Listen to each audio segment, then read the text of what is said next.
Deməli, burada 56 litr N2H2 qarışığı reaksiya daxil olub. 1 qram hidrogen buranı tərk eləyib.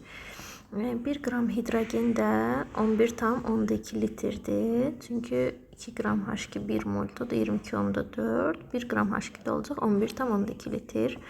Deməli, onda 56 litr götürüb qarışığı. 11,2 litr artıq qalıbsa, onda 44,8 litr sərf olunub.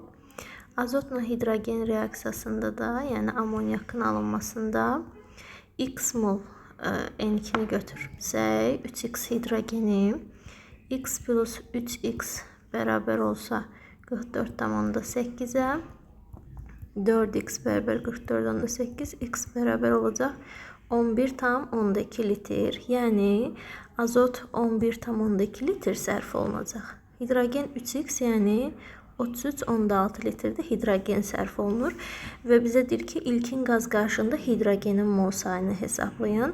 Deməli, hidrogende 33,6 litr sərf olunma var. 11,2 litrdə hidrogen artıq qalıb. Deməli, ilkin qarışıqda 44,8 litr, yəni molla soruşsa 2 mol hidrogen var imiş.